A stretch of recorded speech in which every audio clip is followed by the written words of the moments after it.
Take my advice. Broads don't belong in broadcasting. Shut up and sit down.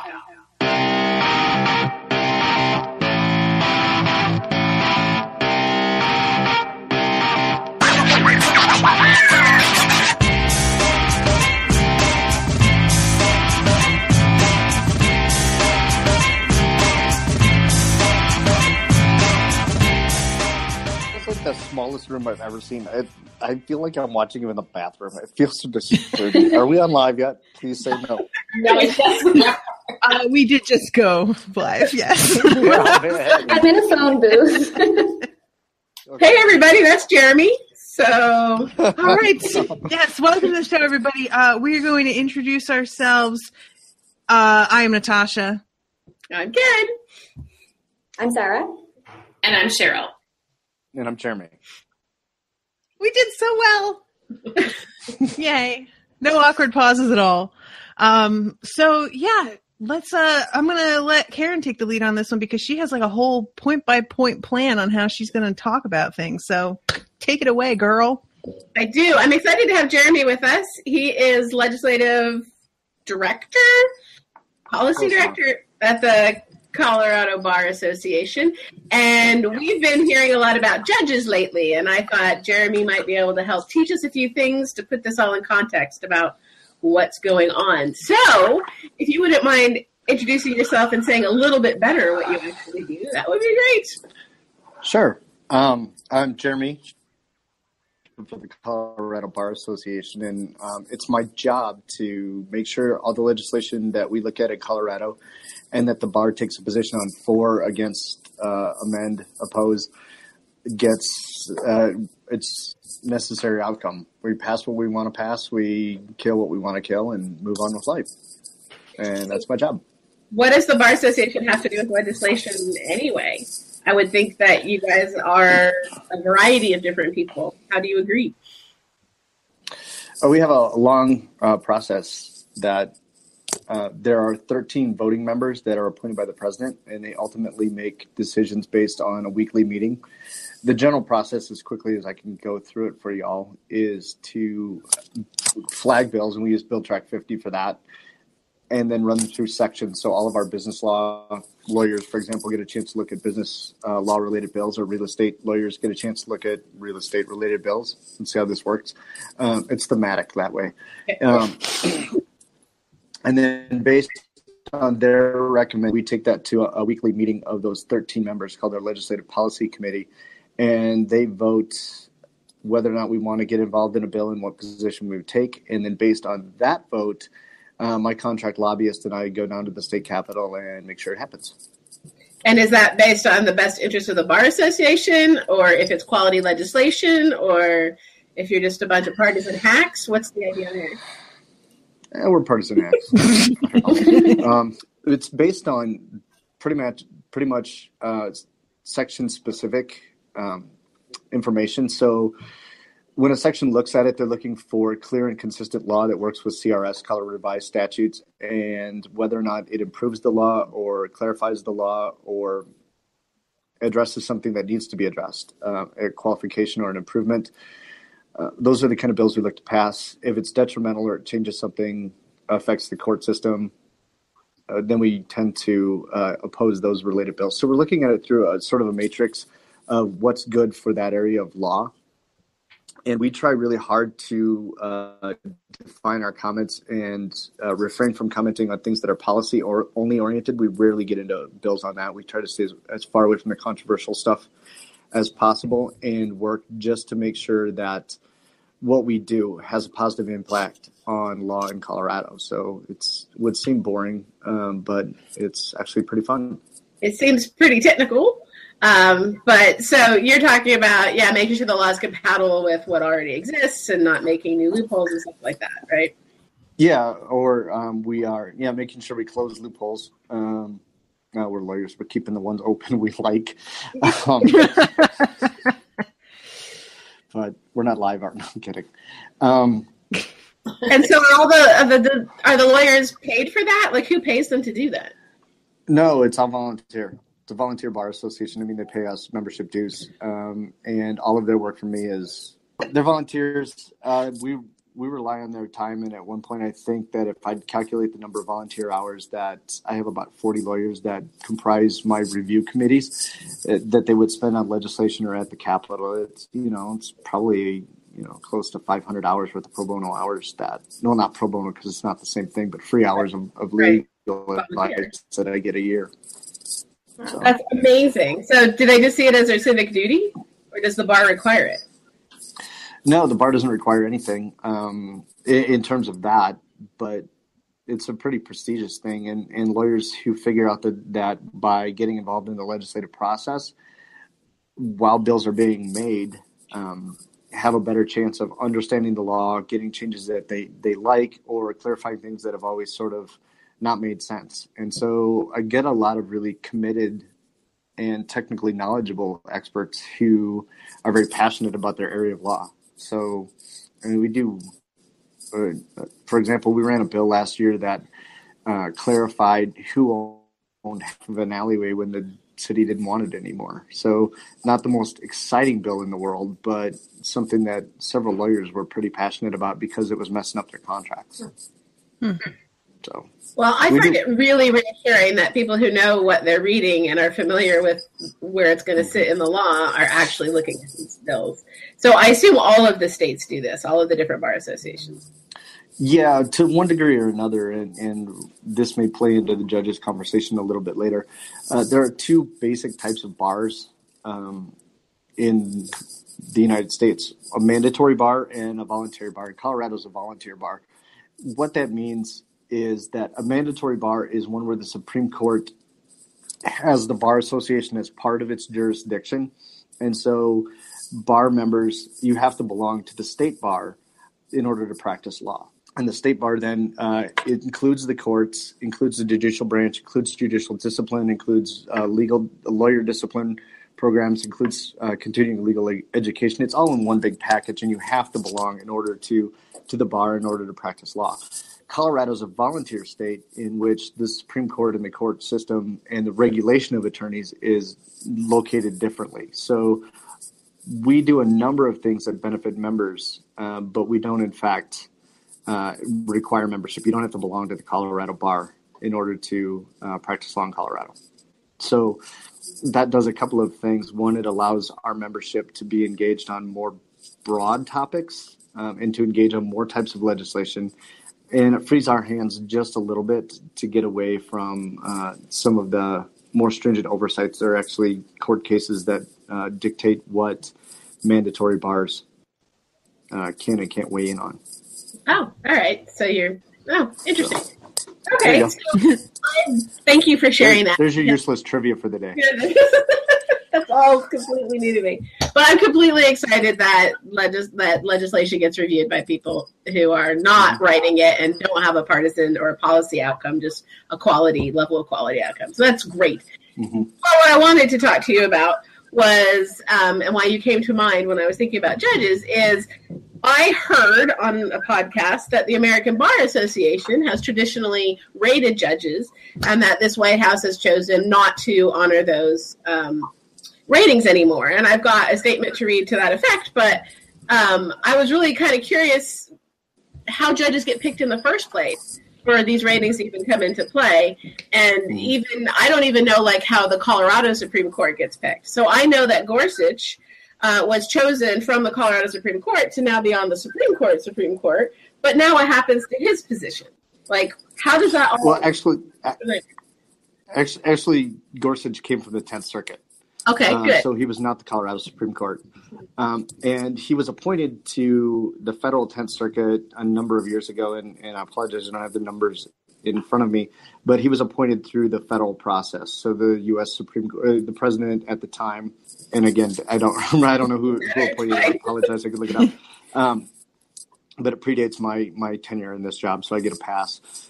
And so he was appointed by the President of the United States to that role, and it was confirmed by the Supreme Court, or not by the Supreme Court, by the U.S. Senate. Right. So very similar to what you would have seen with the process for his confirmation for the United States Supreme Court. The difference technically there's no difference in the appointing and nominating process, except for it involves more of the state legislator's recommendation. In general, the presidents tend to defer on district courts to the local state affiliated senators. So Colorado's 2 senators, and those also affected by the 10th Circuit, get a little bit more weigh in on those. The U.S. Supreme Court has much more of an ideological charge to the appointments. That's why you see such big fights over the Supreme Court. Whereas district court nominees have until just recently been much more of a advising consent sort of, he's a good guy, qualified judge. She's a good judge. Yes or down, up and down vote. And so you saw a lot of Supreme Court votes ever since Judge Bork have kind of had a huge political implication to who gets nominated and what happens to the nomination and the vetting process and the hearings and all of that. Whereas district court judges basically get an up or down vote very, very quickly. So Gorsuch, for example, was voted up to the 10th Circuit, by some, again, don't have the numbers, by some like 98-2 number or something like that. Yep. Whereas when it came to a Supreme Court nomination, it was a little bit more contentious. Yes, I recall. Yep. But Colorado then, because Gorsuch was appointed from the Colorado 10th Circuit, which is more than just Colorado, the 10th Circuit to the Supreme Court, the 10th Circuit is now vacant. And the recent appointee just confirmed there was Alice Nye, Justice Ide from our Supreme Court. So now we have a Supreme Court vacancy in Colorado. I see. So what is the circuit court and how is that, is that a federal court versus a state court? What's the difference there? A 10th Circuit, the U.S. has a number of circuits. Trying not to get away from poor Roy Moore's judge who wrote on his bio. I don't know if you all saw that, where he was appointed to practice in the middle courts, which don't exist. They have numbers, and unfortunately for me, in doing my prep for this Google Hangout, I didn't look up how many numbers we have. So we have at least 10. I'm guessing it's between 10 and 20, but somebody who's got a better handle on the Google search than I do may want to look that up quick, and I plead ignorance on the total number. Fair. But there are 10. The 9th Circuit out of California and handling the West Coast is probably the most legendary for a number of reasons. We're in the 10th. And it handles the jurisdictions and appeals for more than one state. So the 9th is, like Oregon, California, and Washington. And the 10th is Wyoming, Utah, Colorado. I'm not sure if it goes into Nebraska or not, but it would be state-oriented. Okay. So. What kind of cases wind up in those courts? They take every kind of case because they don't have is my understanding, they don't have the ability to choose what cases they do. The Supreme Court gets the right to choose whatever cases it wants to. It can pick and choose whether or not it wants to pick up any cases. Appeals courts in general, to the best of my knowledge, do not have that right to say, we're just not going to take your appeal. I know that Colorado do not have that right. Our Colorado Supreme Court does. And I do not believe that the 10th Circuit can turn down cases either. So, which is why you see this in that court by appealing something. Yeah. Mm-hmm. All right. So they get difficult cases that are from, it could be any topic at all, and from a wide region. All right. So that's when we're talking about the nominations. That's why they're for life, because we're hoping that we get somebody impartial who can gain knowledge and skill and. Generally, all right. So those are the judges that we are talking about today, are these circuit judges, right, that we're confirming, and the Senate has to confirm them. And it looks like there are 12 regional circuits. Okay. That's about right. Okay. And so when there's a vacancy, when there's a vacancy in one of those, then someone's got to get nominated, and then they get confirmed. I assume that these vacancies, well, I think Sarah maybe looked into how many vacancies there are. The federal court vacancies by the numbers are there's 19 vacancies in the U.S. Court of Appeals, 111 in U.S. District Courts, 2 in U.S. Court of International Trade, 6 in the U.S. Court of Federal Claims, and 0 in the Supreme Court. And, I can go into, the nominations right now, or we can wait. No, that was good, though. So there's actually quite a lot of vacancies that we're looking at. I think there's like 138 last count. There's usually a chunk. There was 110 when Trump took office, but then people have stepped aside in the last 200 days. So there's like now 138 or something. Good God. And Obama had 54 when he started. All right. So there's usually a revolving door to some extent of those folks. I would imagine that a zero mark would probably be in the neighborhood of, somewhere between 20 and 40.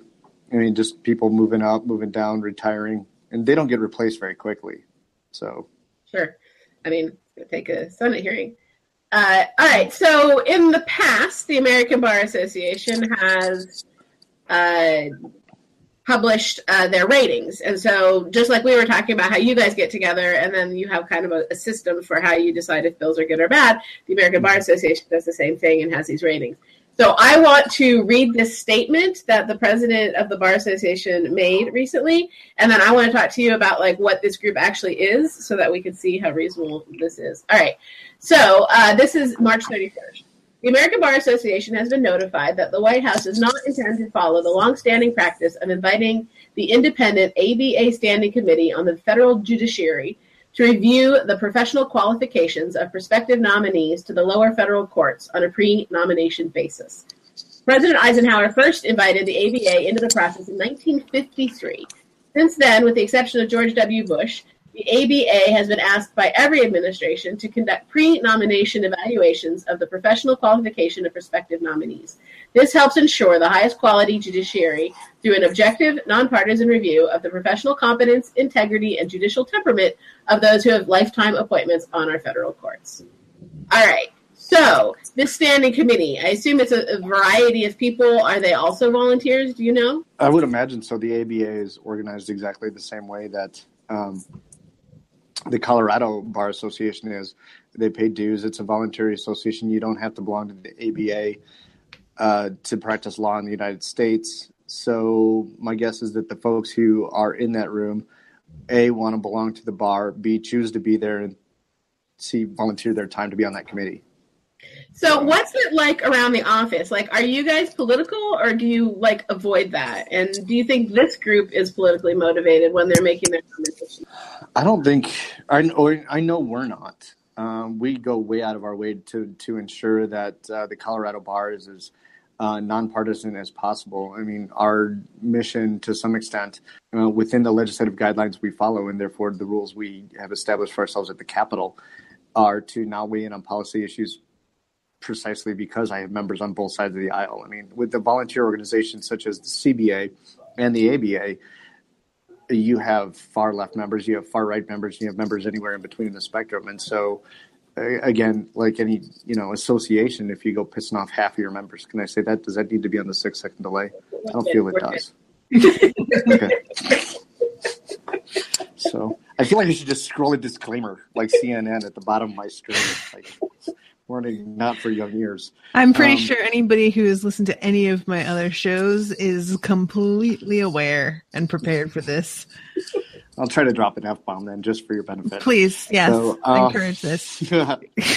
So, I mean, you just don't get very far if you are seen as a political organization. That being said, it's hard to, and this is just my experience as working with legislators, it's hard to completely divorce yourself from your own worldview, your own viewpoint, when you're talking about legislation or policies you're committed to and believing in. And so you do your best, and I would imagine the people in that room too, again, I have to imagine because I wasn't there, are doing their best to look at that judge related to the qualifications that were there in relation to the law, with their ability to handle a courtroom, their demeanor in a courtroom, their knowledge of the law, their jurisprudence, their ability to manage court dockets and loads.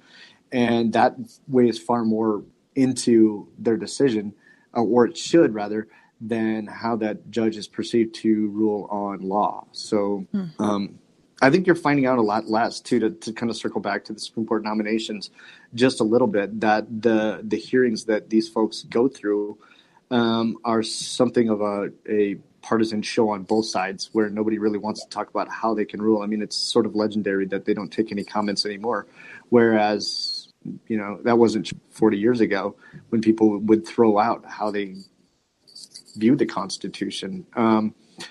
For a district court judge and not having the ability to to pick and choose cases that they're going to review in a panel, if that is in fact true, then you would want somebody from an ABA perspective to base their qualifications and their ratings and their commentary on a judge more on their courtroom demeanor, their ability to handle caseload, because they're getting a couple hundred cases at the very least. Probably every couple months they get a couple hundred cases in that they got to move on and get through their docket.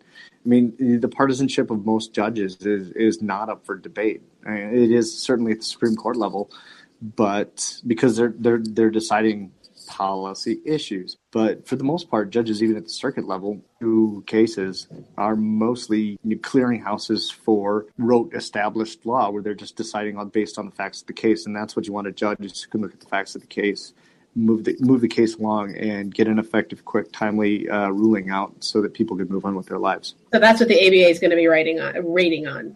They ought to be, yeah. Their ability to do that. All right. Well, we've got, they said Sorry, that. long answer. So hydrate. They said they weren't going to be doing pre-nomination. They weren't going to be used for pre-nomination vetting anymore. But they still are publishing their qualification list.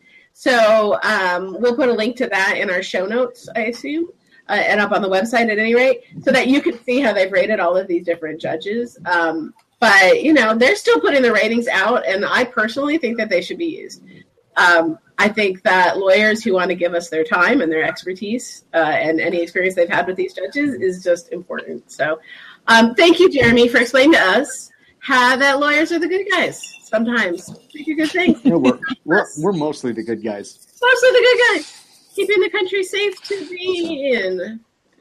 Yeah, it really is a profession that I'm very, very proud to represent. I mean, the Colorado Bar is great. We have a lot of lawyers who commit a lot of volunteer hours to make sure that the laws in Colorado, work really, really well for citizens. We're out to protect rights. We're out to improve the law. We're out to make sure that we're not seeing that partisan bent. So there's my little pitch for my job. I love it. Fantastic. Well, we're going to let you go before we get into the partisan muck. Okay, cool. Well, enjoy. I look forward to watching. During that part, I think I'll edit like a star, like sparkling over your head, maybe a little awesome off your teeth. Can I have a cat walking across the bottom? It's like a scrolling cat. I could just get my cat in here. If you want a cat, you get a cat. All right. Sweet. Thanks, Jeremy. Whatever. All right. Thank y'all. Thank you so much for going through the effort to join us. Oh, no, it's my pleasure. Thanks. This is fun. Bye. All right. Bye-bye. Bye. So I am so reassured to know that somebody is reading the laws that crazy legislators come up with, especially in Missouri. We have some nut cases there. Yes, we do. Not that Texas is necessarily the strongest batch either. So that's good, right? Doesn't that? Are you reassured? I didn't know how a lot of that worked, so that was really interesting. There's so much that you just don't need to think about when you're one of us little peons. Didn't used to need to think about it, but now we have to defend the freaking third branch of the government. Yeah, So, right. Sarah, tell us the rest of what you know. So, part of the reason that there are so many vacancies, which he was saying revolving door and stuff, but there was so much Republican obstruction under Obama. So pretty much for his last year, anything he tried to do did not go. And, it's just some sweet, sweet stupidity of McConnell. I have a nice quote of some Democrats have decided to continue wasting the Senate's time with pointless obstruction of these nominees. Time and time again, they have erected partisan procedural hurdles designed to change an outcome, but are not designed to change an outcome, but simply to waste time. And I just think back to all the time that was wasted last year. And no kidding. Supreme Court Justice. Yes. So they also are so Trump so far He has 150-ish to fill. He's nominated like over 400 people for all of them, and they haven't really gone through. I think his approval rate is like 23%. And they really enjoy to cite statistics like Obama had 69% of his approved by this time. But that's because Obama looked for more qualified and mainstream people, not incredibly partisan people. And Karen, you and I were talking about this, but that's kind of how this is supposed to go, where it's the game theory of you pick the best person for everyone in hopes that everybody picks the best person for everyone, so everybody can have the best desired outcome, because you live in fear of the other side messing up everything that you do. And that's not happening anymore. There's no more fear. There's just all fear. So now there's no fear. And we're beyond fear. So far beyond it. And so he has, there's 21 on the Court of Appeals, which is the highest court that Trump is supposed to nominate. So that's terrifying. And one person that Trump wanted to nominate, so we can get a little bit of a context for the types of people he's looking for. Jeff Mader, Trump's nominee for a seat on the U.S. District Court of the Eastern District of Texas, he called transgender children part of Satan's plan and argued that same-sex marriage was a slippery slope to polygamy and bestiality. Clearly very partisan, obviously. He got a qualified small majority and then not qualified several votes from the ABA. So they gave him some not qualified votes, which is very, very rare. But they did not like Jeff Mateer. Yeah, no, he's nope. So, yeah, and he has nominated and had more opportunity for these nominations, more than Obama, Bush, and Clinton. It's just, a very ridiculous amount of nominations that are being put up, and obviously not being passed for obstruction or for hope and humanity, and not having crazy people make these decisions, like Mateer. And yeah, so that's pretty much where the numbers are with everything.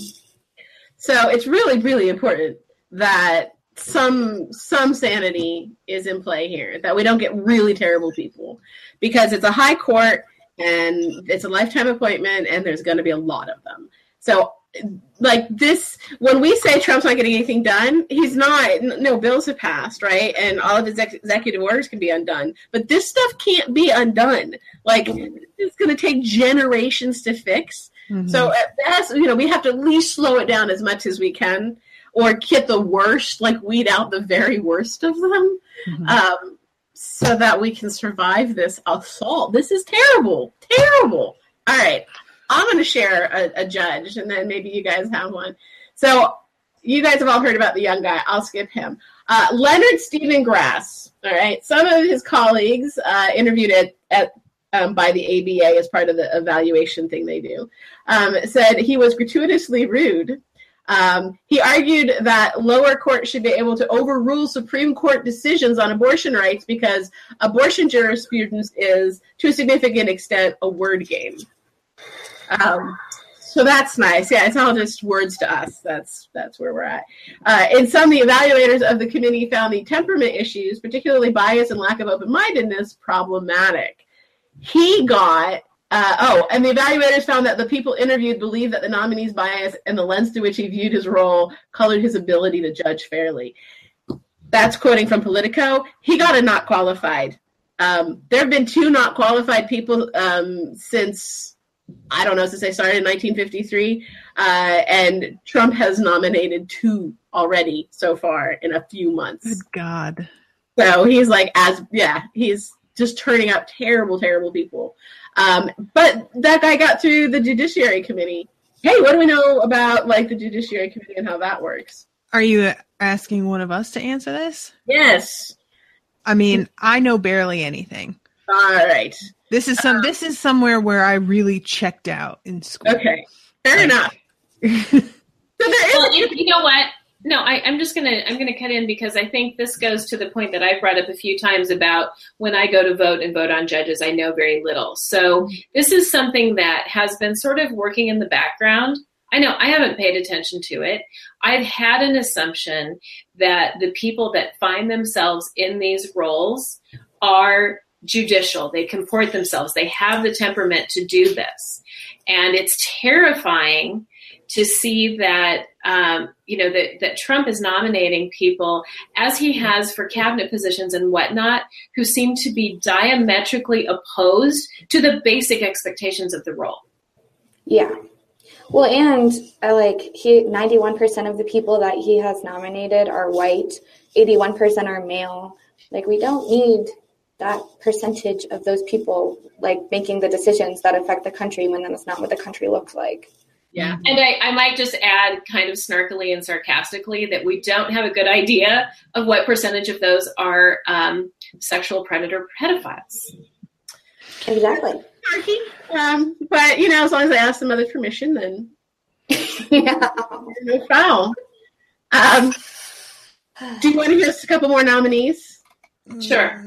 So the one that's made this Brett Talley guy, 36-year-old lawyer, never tried a case. He was a partisan speechwriter, so he wrote for Romney and some other people.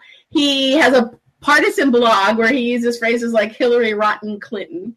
And as a God, at least pick a good pun or something. What are you even doing? All right. And he has a manifesto. He wrote a call to arms, calling his readers to join the NRA in their wake of Sandy Hook, okay, to defend people who shoot children, and said he pledged his intellectual support to the NRA. So this is who we're going to try to make a judge. Well, his intellectual support is worth a lot based off of what you just said. The NRA has pledged $1 million to support the Trump judicial candidates. This is that was quoting from the NPR. He got a unanimous not qualified from the ABA because he's never tried a case, so they have no idea if he's qualified.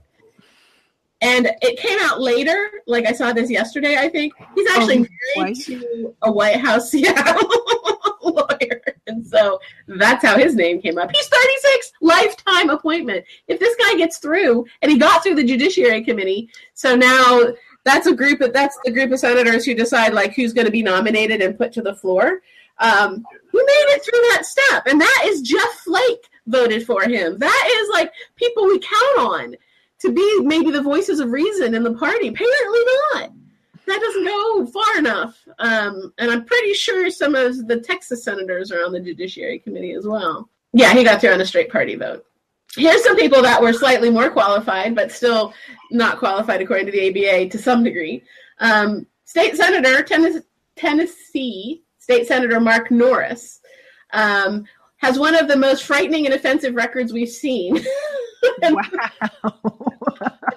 According to Americans for Justice president, as a Tennessee politician, he insulted refugees and Muslims, pushed for legislation to make it easier for businesses to discriminate against LGBTQ workers, advanced voter ID measures that were seen as encouraging racial profiling, attempted to virtually ban abortion in Tennessee, and in general systematically worked to deprive millions of Tennesseans of their rights. A number of his actions have been outright unconstitutional and rejected by courts. This is an individual has no business serving on the federal bench. So that's from the Nashville Post.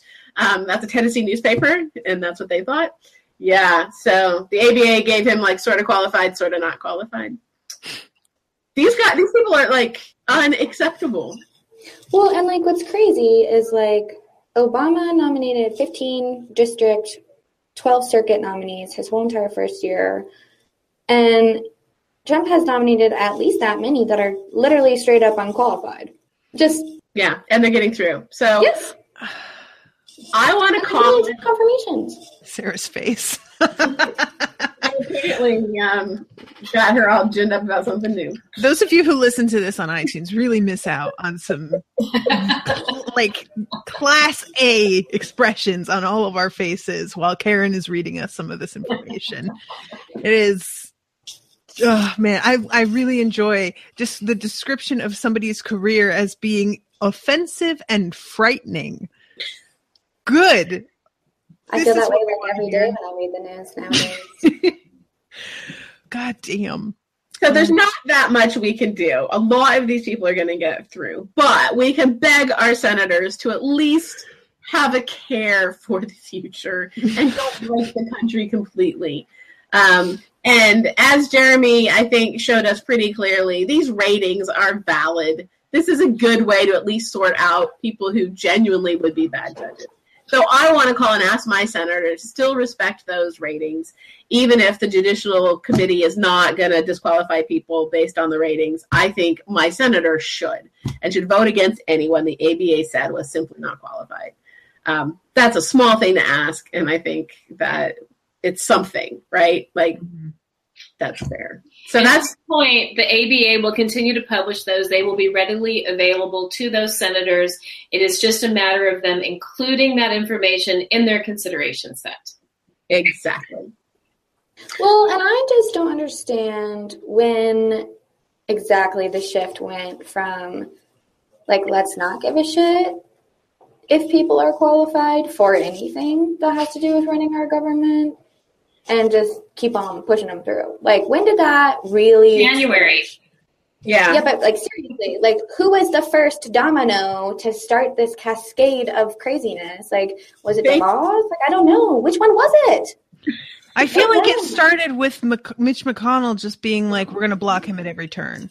I feel like that was the moment that everybody was like, oh, okay, well, if all we're doing is just trying to fuck up somebody's life, then that's real easy. We can all just not give a shit about qualifications as long as it fulfills this one checkbox, which is terrible. That's what it says next to the checkbox. It's just terrible. And they're like, yeah, perfect. Terrible and frightening, actually. Yeah, frightening.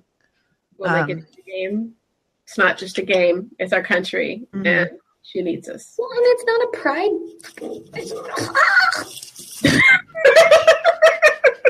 All right, I think we better have Sarah call first.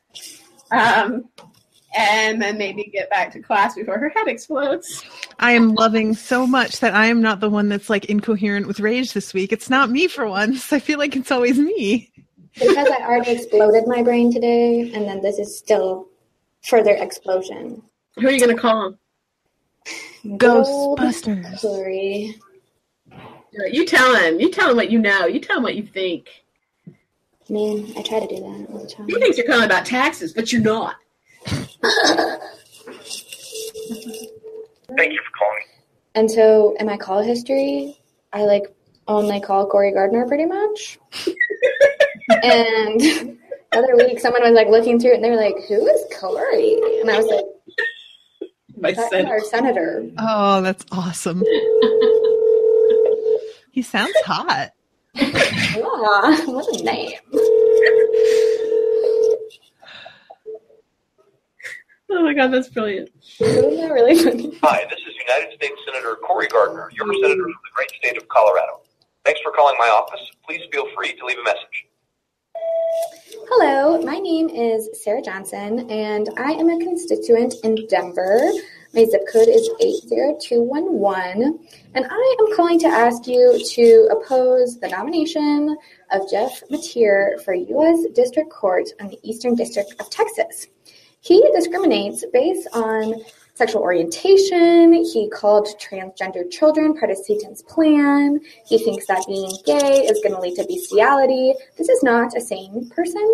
And frankly, their career frightens me and is not normal or appropriate. And he is not qualified. He is an appalling choice for a lifetime judgeship. And yeah, you need to just make sure that doesn't happen. Thank you. I know that you guys are hard at work fighting for our country, and the next step is to make sure that Jeff Mateer is not on the U.S. District of Court. Thank you.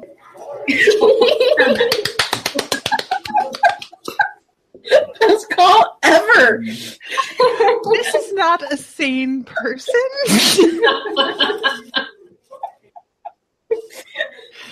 Oh my Lord, that was just beautiful. Oh my gosh. Oh Nice God. gratitude at the end.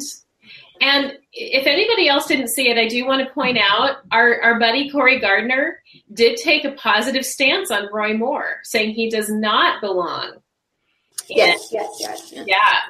So I mean, this is just the thing that just kills me is when did dating children and like having sexual, like when did our politics become about that and like going to like the fire and fury? Like I just. Right. I think Muslims shouldn't serve in Congress. Like, is that not enough? Oh my God. Yeah. Right. Well, I'm gonna look for But Jesus loves him. Mm-hmm. And Mary knows. Well, and then like somebody was like trying to make some comparison to like that Joseph and Mary were like really far apart in age. Did anybody see that? Like someone tweeted like, "Oh, Joseph was like way older than Mary," and then someone commented, "You do know what immaculate conception means, don't you?" Like, people, what are they doing? Oh, Miss Ash is in the audience says Natasha's attempts to hold back her laughter is the best. Go, Sarah. Thank you. It's been a rough week. I just can't handle it anymore. I mean, like even on my Up First podcast I listen to every morning, I'm like, they can't even cover. Like they cover 3 news stories, and all of them have to do with raping crazy assholes. And like, come on. I mean, I knew that we were living in this society that like. This is part of why I'm like taking a Facebook break, is that I just can't stand to see more of it. I'm tired. It's just tiring. I'm so tired, yeah. All right. I'm going to go ahead and call Mr. John Cornyn because I would like 1 second to see if he is on the judicial nomination. He is. And Cruz is. They both are. I thought so. So you give him a little extra sass. Is that weird that they're both? Doesn't it feel like a state? It is what it is. Bye, Sarah. I didn't realize that. Like, I mean, what qualifies you to be part of that committee exactly? I don't know, but they need to stop putting these people through. Okay. So yeah, here comes Mr. Cornyn. Hello, this is Senator John Cornyn. Thanks for calling my Washington, D.C. office. For general information regarding my office locations and operating hours, please press 1. To leave a comment regarding they are inundated with tax calls. Please press 2. If you'd like to speak, I appreciate you taking the time to make your views known on current policy issues of interest to you. Please leave your comment as well as your local zip code after the tone. Thank you and have a great day. Hi, my name is Natasha Kingston. I am a constituent from Denison, Texas. I'm calling to ask you, Senator, to please oppose the nomination of Jeff Mateer for the U.S. District Court for the Eastern District of Texas. Mateer has said, yes, I discriminate on the basis of sexual orientation. And no, I do not believe in the constitutional mandate of separation of church and state. And yes, I think that trans people are part of Satan's plan. He is an appalling choice. It's shocking to me that we even have to have this conversation. I can't believe I have to make this phone call and that what I'm saying are actual quotes from a person that is being considered. Please do not allow him to get on the U.S. District Court for the Eastern District of Texas. Please. I'm begging you. As a constituent, please. Please. Thank you. You guys are out for blood. On my knees right now, sir. Just for the love of all that is sane and logical. I shouldn't have to be here today doing this. It's so true. It is hard to believe you have to make that call. Oh, brother. So Claire McCaskill's been pretty great. Claire McCaskill is awesome. I was going to call Roy Blunt. Yeah. And I'm going to tell you right now, I am so terrified about Claire McCaskill's seat getting flipped. I've been donating. You should volunteer to walk flyers. I did it for Obama.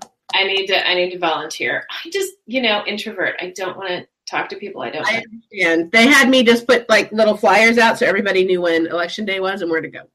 I am so cool with that. Yes, I need to do that. All right. So I'm not going to call on anybody specific. I'm going to call just on utilizing the ABA ratings as they're looking at nominated judges for these positions, because I think I can reference one or two that are completely unfit in terms of their temperament to judge. So let's see. Awesome. Let me find him. Where's mine? Sarah and her friends. Oh my gosh. Who's this Corey? Hilarious. As soon as I saw that Corey weighed in on Roy Moore, I had to send it to Karen. I'm like, who knew? Give him credit. He started with the if it turns out to be true, but then he did back off and say, all right, like it's probably true. I still can't believe that McConnell's saying, I believe them. Yeah. I find the accusations more credible than the defense. Yeah. All right. So I don't really have this scripted. It might be a little rocky. It's okay. Channel Sarah. I mean, I did half of mine was from 5 calls and the other half was just actual pleading from the depths of my heart and soul. So, you know. Hi there. I am a constituent calling to express my opinion. Can I share that with you? Yes, what's your zip code? It is 63126 in St. Louis. My name is Cheryl Pryor, and I am calling to urge Senator Blunt in terms of making any decisions about federal judicial nominees to please continue to use the ABA ratings, the American Bar Association ratings. My understanding is the current administration is not utilizing those ratings, but those ratings help identify potential judges who are qualified, nonpartisan, fair-minded, and who have the integrity and the temperament that justify a lifetime appointment. Okay, I can pass the signature. Thank you so much. Bye-bye. Of course. Yay! That was so good. Thank you. And again, I got somebody live. If I don't write it down, I can't do it at all. I don't understand how everybody gets live people. I never get live people. Never. Missouri. That's fair. Well, but you know what I wonder? I wonder if not as many people call in Missouri, and that maybe you all are calling in places where more people are calling and it's harder to get through. Maybe. Sarah didn't get through, so I don't think I'm gonna. It's your boyfriend, Corey? He's my boyfriend, Corey. I probably have more calls to him than anyone else, too. Hi, this is United States Senator Cory Gardner, your senator from the great state of Colorado. Thanks for calling my office. Please feel free to leave a message. Hi, I'm calling to share my opinion about the confirmation of judicial nominees. My name is Karen Suhaka, and I vote in 80203.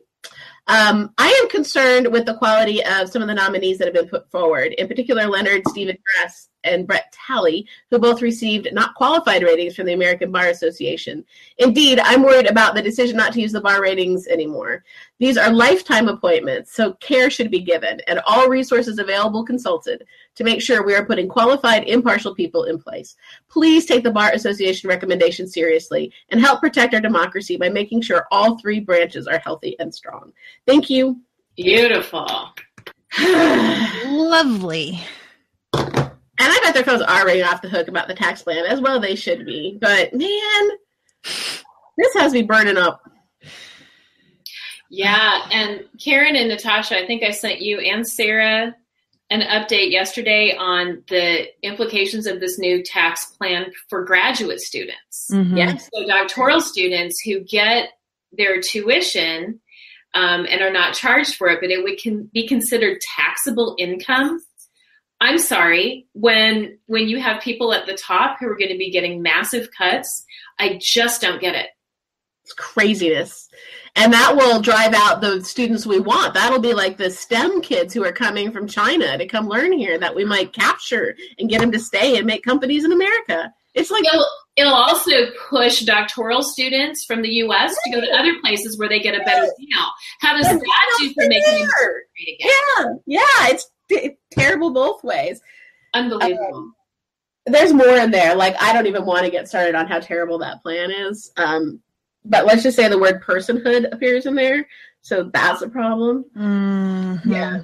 So we'll call on the tax plan. Don't you worry. Alrighty. But for this one, encourage that the lawyers are helping us. They're on our side. That's good. But let's all try to learn a little bit more about judges and do our best. Yes, and I have another question before we go. So we know we've got the American Bar Association rating like this, and I didn't ask Jeremy, and if he said it, I missed it. So are there state bar association ratings as well that we should be aware of? I don't know, but that sure would be helpful when you go and look at the ballot, wouldn't it? Yes, I will be checking that out. So in some states, judges are elected, and in some states, judges are appointed. Yeah.